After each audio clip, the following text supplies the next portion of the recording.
Everyone, I hope so कि आप लोग बिल्कुल ठीक ठाक होंगे।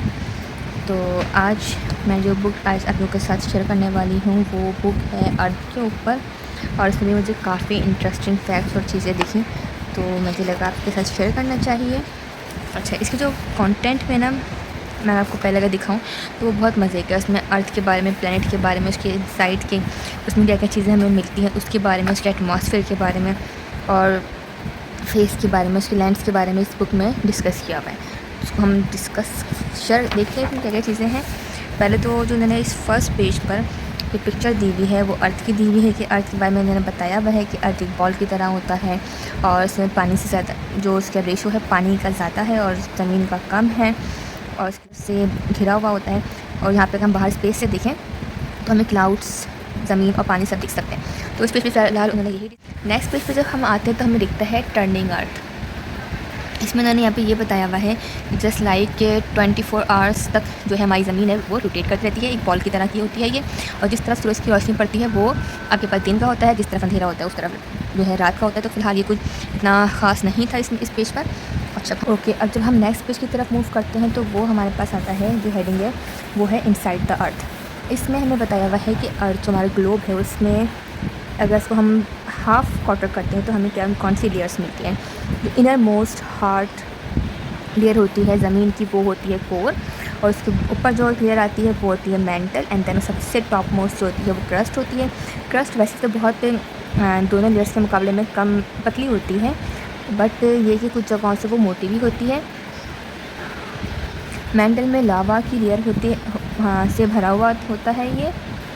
ओके, नेक्स्ट पेज पे जब हम टर्न करते हैं तो हमें यहाँ पे डिस्कस किया हुआ है अर्थ में आने वाली different phases just like earthquake.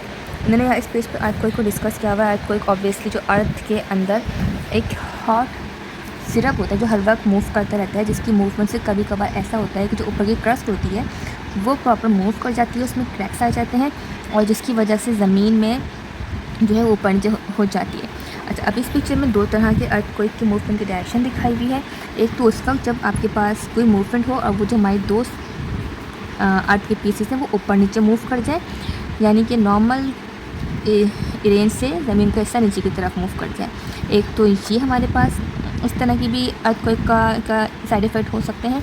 दूसरा जो हमारे पास अर्थक्वेक हो सकता है वो होता है कि अगर वो साइड वे यानी कि आगे पीछे की तरफ मूव करें, जो ज़मीन की लेयर्स हैं वो साइड वे मूव कर रहे हैं। तो इस तरीके से दो तरह से अर्थक्वेक में जो की वजह से ज़मीन मूव कर सकती है। यहाँ पे उन्होंने इटली का इस पेज पर दिखाया था कि अर्थक्वेक के बाद क्या मंजर था। ओके, नेक्स्ट पेज पे वोल्केनोस को डिस्कस किया हुआ है। वोल्केनोस ऑब्वियसली पहाड़ों के अंदर एक हॉट लिक्विड होता है रॉक्स का, और इसमें गैसेस भी भरी हुई होती हैं, तो गैसेस की वजह से एक एक्सप्लोजन होता है और लावा भी बहुत बुरी तरीके से वो इस तरीके से उड़ता है। यहाँ पे जो दिखाया हुआ है ये वाली जो पिक्चर है वो है आइलैंड की 1973 की, जिसमें बहुत बुरा लावा बर्स्ट हुआ था और उसमें काफ़ी घरों को भी जला दिया था। लावा जब निकलता है तो कुछ टाइम के बाद वो ठंडा हो जाता है और वो ब्लैक कलर का एक शेप चीज़ ले लेता है और उससे काफ़ी चीज़ें भी मतलब बनती हैं। इस पर रॉक्स को डिस्कस किया हुआ है। रॉक्स डिफरेंट तरीक़ों से बनते हैं। इस पेज में फ़िलहाल 3 तरह के रॉक डिस्कस किए हुए हैं, बासाल्ट, शेल और लाइमस्टोन। बासाल्ट जो है वो वोल्केनोस का जब ठंडा हो जाता है तो उससे हासिल किया जाता है, और जो शेल होता है वो हार्डन मड यानी कीचड़ से बनता है, और जो लाइमस्टोन होता है वो सी शेल से मिलके बने हुए होते हैं। ये दोनों जो हमारे पास हैं शेल और लाइमस्टोन वो मिलियंस ऑफ मतलब काफ़ी टाइम यानी कह लें मिलियंस ईयर्स तक अगर जब वो समंदर के नीचे रहते हैं तो उसके बाद उनकी शेप इस तरह से होती है, फिर बाद में ज़मीन उन स्टोन्स को ऊपर की तरफ फेंक देती है। बाकी यहाँ पे कुछ पिक्चर्स शो करी हुई जिसमें मतलब स्टोन से और रॉक से मिलकर बनी हुई चीज़ें। इजिप्टियन किंग का यहाँ पर ये दिखाया हुआ है कि सैंडस्टोन रॉक्स हैं। ये पिक्चर यहाँ पे शो करी हुई है। ये ग्रीस का फेमस मार्बल बिल्डिंग है जो कि पार्थेनॉन है, ये मार्बल रॉक से मिलकर बना हुआ है। ये हमारे पास जो है हिल साइड पे मार्बल कटिंग करते हुए दिखाया जा रहा है, पहाड़ों से हमारे पास खिलाता है। ये चर्च है अमेरिका के अंदर सॉल्ट लेक सिटी में। ये ग्रेनाइट रॉक है उससे मिलकर बना है, ठीक है। और ग्रेनाइट रॉक जो है कुछ दिखने में इस तरह की ज़मीन से हासिल। अच्छा, यहाँ पे मिनरल्स को डिस्कस किया हुआ है इस पेज पर, और इस पेज पर से बताया हुआ है कि रॉक्स हमारे ज़मीन से हासिल होते हैं। इस तरीके से मिनरल्स हमें ज़मीन से हासिल होते हैं और थाउजेंड्स और डिफरेंट मिनरल्स हमें मिल सकते हैं। जस्ट लाइक हमारे पास बॉक्साइट है, इसमें से एलुमिनियम निकलता है और एलुमिनियम हमारे पास यूटेंसिल्स में, बर्तनों में इस्तेमाल होता है। डायमंड हमारे पास जो है पहाड़ों से निकलता है और ये ड्रिल्स वगैरह करने में ड्रिल मशीन के अंदर भी यूज़ होता है, क्योंकि डायमंड आसानी से चीज़ों को कट कर सकता है। ये फाइबर हो गया एस्बेस्टस। एस्बेस्टस जो है ना, इसमें आग नहीं पकड़ता, तो इसको हम ऐसे कपड़ों में इस्तेमाल करते हैं जो फायर प्रूफ होते हैं, जैसे लाइक जो फायर एक्सटिंग्विशर होते हैं उनके उसमें काम आता है। गोल्ड का जिक्र है, गोल्ड के बारे में सभी जानते हैं कि जो इसकी रॉ पिक्चर है तो उसको इसमें कन्वर्ट किया जाता है। इसके अलावा ये कॉर्ड्स है, कॉर्ड्स का जो मेटल है वो इस तरह का होता है, मिनरल्स सॉरी ये घड़ियों में इस्तेमाल होते हैं। एंड सिल्वर दिखने में कुछ इस तरह का होता है, जिसको हम ज्वेलरी वगैरह में इस्तेमाल करते हैं। अच्छा, इस पेज पे जो बड़े मज़े की इंटरेस्टिंग चीज़ है ना, वो सबसे मज़े की लगी है ऑयल। जिस तरह से मिनरल्स ज़मीन से हासिल किए जाते हैं, इस तरह से ऑयल भी हमें ज़मीन से मिलता है। ऑयल बेसिकली जो टाइनी क्रिएचर्स होते हैं समंदरों के, वो जब मिलियंस ऑफ ईयर तक ज़मीन में रहते हैं तो ज़मीन की गर्माइश और द प्रेशर से वो ऑयल में कन्वर्ट हो जाते हैं और उसके बाद हम ऑयल को निकाल लेते हैं। तो बाकायदा मैंने अगर फ्लो चार्ट बनाया हुआ है। जस्ट सपोज़ ये हमारे पास टाइनी क्रिएचर्स हैं जो समंदर में रहते हैं और वो आपके पास कहने के एक्यूमुलेट होते गए ज़मीन के, समंदर की ज़मीन के अंदर, और वो गैस और ऑयल में कन्वर्ट हो गए।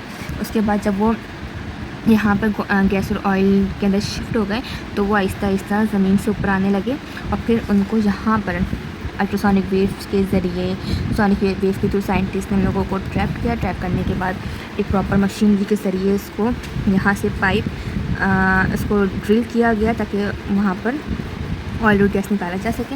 जब उन लोगों को लगा कि यहाँ पे इनफ ऑयल है, काफ़ी मिकदार में तेल है, तो प्रॉपर एक स्टेशन लगाकर शिप को बुला के वहाँ पे पाइपलाइन डालकर उसको शोर तक लाया गया और वहाँ पे प्रॉपर एक फैक्ट्रीज वगैरह या बिल्डिंग्स लगाई गई जिसको टर्मिनल कहा गया। तो ये इन टर्मिनल से जो तेल आया समंदर के बीच में से उसको शिप्स में भर कर, टैंकर्स वाले शिप होते हैं उसमें भर के ऑयल रिफाइनरी बिल्डिंग्स में भेजा गया। ऑयल रिफाइनरी बिल्डिंग्स जो होती हैं वो होती हैं जो ऑयल को प्योर करती हैं। तो यहाँ से ऑयल रिफाइनरी के जो में से जो तेल है वहाँ पे गया, वहाँ से क्लीन हुआ प्रॉपर और डिफरेंट ऑयल में से डिफरेंट चीज़ें निकाली गई, जिसमें सबसे एक और अहम चीज़ होता है पेट्रोल हो गया, कैरोसिन हो गया, गैस वगैरह होती है और पेट्रोलियम जेली वगैरह भी इसमें से निकल जाती है। यानी अलग अलग क्रूड ऑयल वगैरह सब सेपरेट कर ली जाते हैं, फिर वो हम तक पहुँचता है। तो ये प्रॉपर एक फ्लो चार्ट था जो कि यहाँ से शुरू होकर इस तरीके से यहाँ पे हम तक पहुँच जाए, और काफ़ी लॉन्ग टाइम और काफ़ी स्ट्रगल वाला प्रोसेस होता है। तो यहाँ पे एटमॉस्फेयर के बारे में डिस्कस किया हुआ है। एज वी नो कि एटमॉस्फेयर ज़मीन के इर्द गिर्द डिफरेंट गैसेस का मिक्सचर है और इसमें ऑक्सीजन ज़्यादा होती है और पानी के वेपर्स होते हैं। इसके अलावा डिफरेंट यहाँ पे रेंजेस दिखाई हैं, जैसे लाइक सी लेवल से हम कंपैरिजन करना शुरू करते हैं। दुनिया की सबसे बड़ी बिल्डिंग 550 मीटर की है, हेलीकॉप्टर 3000 मीटर तक फ्लाई कर सकता है, ईगल की रेंज 4000 है, लाइट एयरक्राफ्ट 6000 मीटर तक क्लाइंब, और सबसे हाईएस्ट माउंटेन जो है वो 8800 मीटर पर है। जंबो जेट 15000 मीटर तक फ्लाई कर सकता है, यानी कॉन्कोर्ड जो है 18000 तक की रेंजेस हमारे पास दी हुई है एटमॉस्फेयर को डिफाइन कर। अच्छा, यहाँ पे क्लाउड्स एंड रेन को डिस्कस किया हुआ है। क्लाउड्स जो हैं वो टाइनी ड्रॉपलेट्स से, पानी के टाइनी ड्रॉपलेट्स से और क्रिस्टल से बने हुए होते हैं। इसके अलावा जब ड्रॉपलेट्स ज़्यादा हैवी हो जाते हैं तो वो बारिश बन के गिरते हैं। अच्छा जनाब, और जब ज़्यादा सख्त हो जाते हैं तो वो स्नो फ्लैक्स बन जाते हैं। यहाँ पे 3 तरह के क्लाउड्स को डिस्कस किया हुआ है, साइरस, टेमुलस और स्ट्रेटस। साइरस वो क्लाउड्स होते हैं जो फेदर लाइक होते हैं, उनके फैले हुए और फरू की तरह। टेमुलस वो होते हैं जो पफी रुई की तरह होते हैं, और स्ट्रेटस वो होते हैं जो लाइंस पड़ी हुई होती हैं। इस पेज पे स्नो को डिस्कस किया हुआ है। हमें पता है स्नो जब बहुत ठंडी होती है तो बारिश की जगह स्नो होती है और स्नो जो है वो क्रिस्टल फॉर्म में होता है। तो यहाँ पे डिफरेंट फॉर्म दिखाई हुई है स्नो की क्रिस्टल फॉर्म की। ये साइज़ पर डिपेंड करता है कितना हैवी होता है और कितना लाइट होता है, इसलिए वेरी करता है। सही है। इस पेज पर अर्थ के फेसेस बताए हुए हैं, डिफरेंट तरह की अर्थ जगहें हैं, जैसे लाइक हिल्स दिखाई गई, ग्लेशियर दिखाई में, माउंटेन्स है, आइलैंड, लेक, रिवर, समंदर जा रहे हैं। ये बेस एंड है तो वो आते आते बेस सी में जाएगा। केव दिखाया हुआ है, वैली, स्ट्रीम, वाटरफॉल के। इस वीडियो को हम यहीं पर एंड करते हैं। आई होप सो कि आपको इस वीडियो में मौजूद इन्फॉर्मेशन अच्छी लगी होगी। इंशाल्लाह नेक्स्ट वीडियो में हम आपसे और मालूमात आपके लिए लेकर आएंगे और अच्छी अच्छी बुक्स आपके साथ शेयर करेंगे। तब तक अपना ख्याल रखिएगा और लास्ट में बताइएगा कि आपको ये वीडियो कैसे लगी। टेक केयर, अल्लाह हाफिज़।